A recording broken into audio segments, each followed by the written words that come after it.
Friends, എല്ലാവർക്കും നമസ്കാരം. Entertainment കീഴിലേക്ക് എല്ലാവർക്കും സ്വാഗതം. ഡയമണ്ട് കിഴി എപ്പിസോഡാണ്.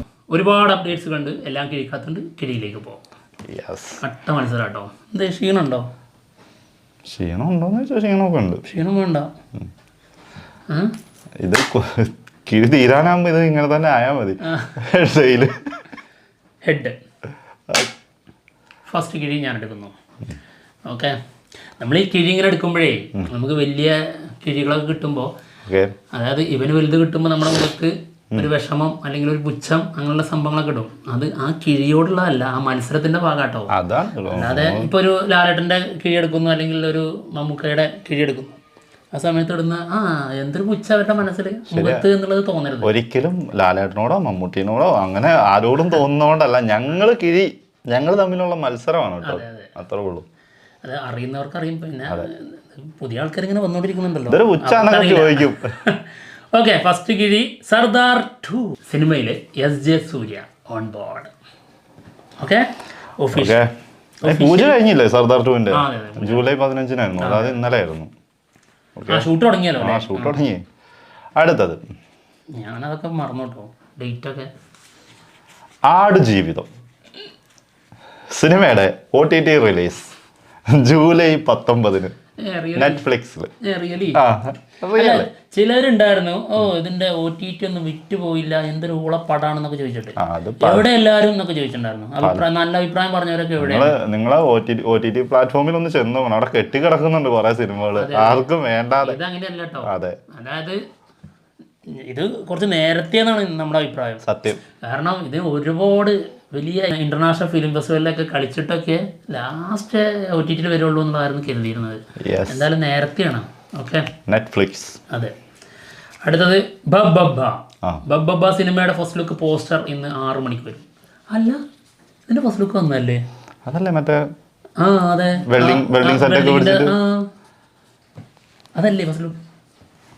അത് ചിലപ്പോൾ അനൗൺസ്മെന്റ് ആയിരിക്കും.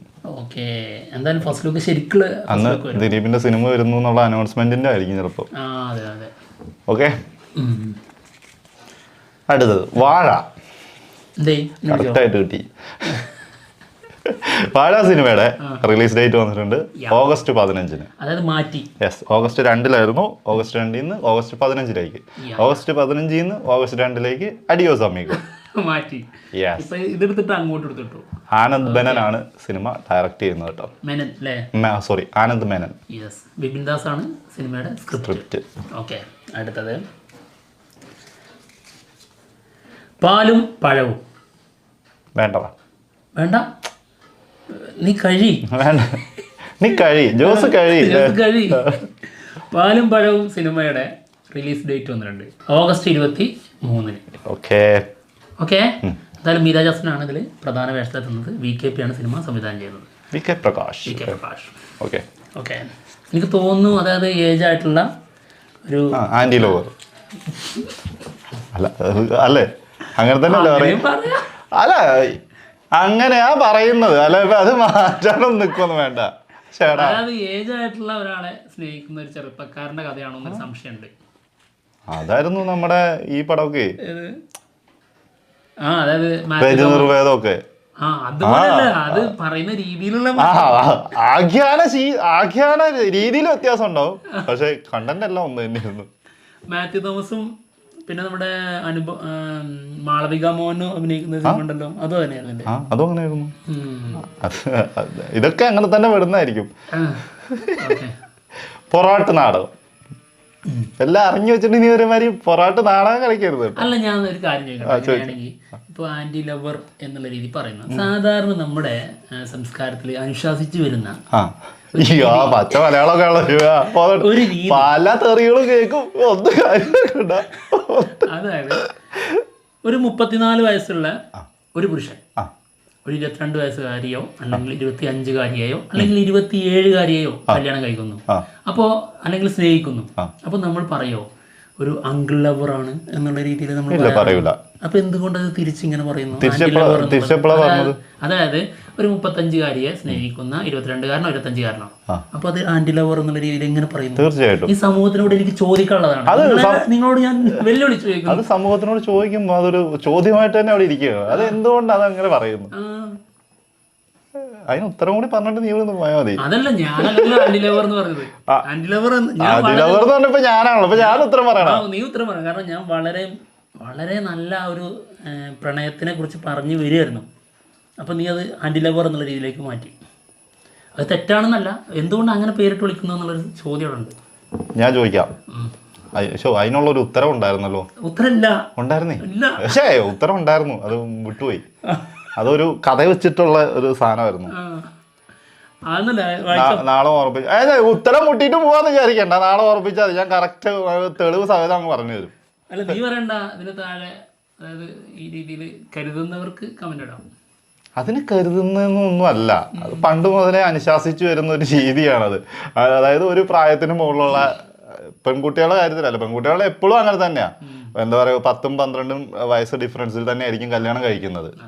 അത് ചില സമയങ്ങളിൽ ചില എന്താ പറയുക ജാതി അങ്ങനത്തെ ഇത് മാത്രമേ വ്യത്യാസം വരുന്നുള്ളൂ, അത്ര ഏജ് ഡിഫറൻസ് വരുന്നുള്ളൂ. ബാക്കി എല്ലാവരും തമ്മിൽ ഒരു 10-12 വയസ്സിൻ്റെ വ്യത്യാസം ഉണ്ടാവും. മനസ്സിലായോ?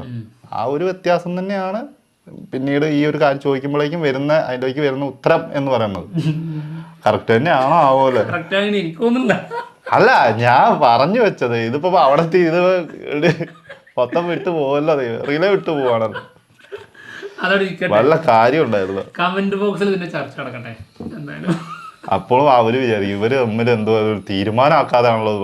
തീരുമാനമാവാല്ല സംഭവം. ചെറുപ്പക്കാരനായിട്ടുള്ള ഒരു പയ്യൻ ഒരു കുറച്ച് ഏജ് ഡിഫറൻസിലുള്ള അത് കൂടുതലുള്ള ഒരു സ്ത്രീയെ സ്നേഹിച്ചു കഴിഞ്ഞാൽ അത് ആന്റി ലവർ.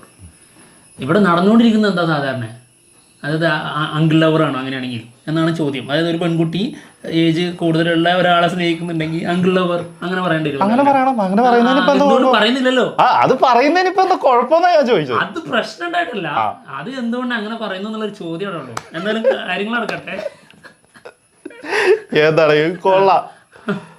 പൊറോട്ട നാടകം. ഓക്കെ, ആയിക്കോട്ടെ. കളിച്ചതാണ് പൊറോട്ട നാടകം. ഓഗസ്റ്റ് 9-ാം തീയതി സിനിമ റിലീസിനെത്താണ്. നൗഷാദ് നഫ്രോൺ സിനിമ, സഫ്രോൺ കേട്ടോ, നൗഷാദ് സഫ്രോൺ ഡയറക്റ്റ് ചെയ്യുന്ന സിനിമയാണ്. സിദ്ദീഖിന്റെ പ്രസൻസിൽ വരുന്ന സിനിമ. നമ്മുടെ സൈജു കുറുപ്പും പിന്നെ ധർമ്മജൻ ബോൾഗാട്ടി പ്രധാന. യെസ്. ഓക്കെ, അടുത്ത കിഴി. ഒരു ജാതി ജാതകം സിനിമയുടെ റിലീസ് ഡേറ്റ് വന്നിട്ടുണ്ട്. എന്നാണെന്നറിയോ? ഓഗസ്റ്റ് 22-ന്. വളരെ സന്തോഷം. ഓക്കെ, നമ്മുടെ വിനീത് ശ്രീനിവാസൻ നായകനാവുന്ന സിനിമയാണ്. നിഖില വിമലും പിന്നെ ഒരുപാട് പെൺകുട്ടികളും അഭിനയിക്കുന്ന സിനിമയാണ്. സിനിമ സംവിധാനം ചെയ്യുന്നത് എം മോഹനാണ്. ഉടുമ്പിൻ ചോല വിഷൻ. മാത്യു തോമസും ശ്രീനാഥ് വാസിയും പ്രധാന വേഷത്തിലെത്തുന്ന സിനിമ. ബാബുരാജും ഉണ്ട് കേട്ടോ പ്രധാന വേഷത്തിൽ. സലാം ബുക്കേരി ഡയറക്റ്റ് ചെയ്യുന്ന പടം. അനൗൺസ്മെന്റ് എത്തിയിട്ടുണ്ട്. അപ്പോൾ അടുത്തൊരു വലിയ സിനിമ അല്ലേ? ഓക്കെ, അടുത്തത് രായൻ. ധനുഷ് നായകനാവുന്ന സിനിമയാണ്. ധനുഷ് തന്നെയാണ് ഇതിൻ്റെ സംവിധാനം. സിനിമയുടെ ഒഫീഷ്യൽ ട്രെയിലർ എന്ന് വരുമെന്ന് പറഞ്ഞിട്ടുണ്ടായിരുന്നു 6 മണിക്ക്. ഓക്കെ, എന്തായാലും അനൗൺസ്മെന്റ് പോസ്റ്റർ ഇതാ. എങ്ങനെയുണ്ട് സംഭവം? കൊടൂര് സാധനമായിരിക്കും കേട്ടോ. സാധനം കൊടൂരായിരിക്കും. മാത്രമല്ല സർട്ടിഫിക്കറ്റ് കിട്ടിയിരിക്കുന്നത്. കളിയായിരിക്കും. മഴ ചതിച്ചില്ലെങ്കിൽ വൈകുന്നേരം മഴയാണ് കേട്ടോ. ഇപ്പം ഒരു ഗ്യാപ്പ് കിട്ടിയ സമയത്താണ് ഇത് ചെയ്യുന്നത്. മഴേന്റെ കാര്യം എങ്ങനെയാണ് ഏത് രീതിയിലാണെന്നൊന്നും പറയാൻ പറ്റൂല. വൈകിട്ടും കൈനീട്ടം വൈകിട്ടായ കുഴപ്പമുണ്ടെന്ന് വെച്ചാൽ ട്രെയിലർ നാളെ രാവിലെ റിയാക്ഷൻ ചെയ്ത് തന്നാൽ മതിയോ? ബ്രൊമാൻസ്.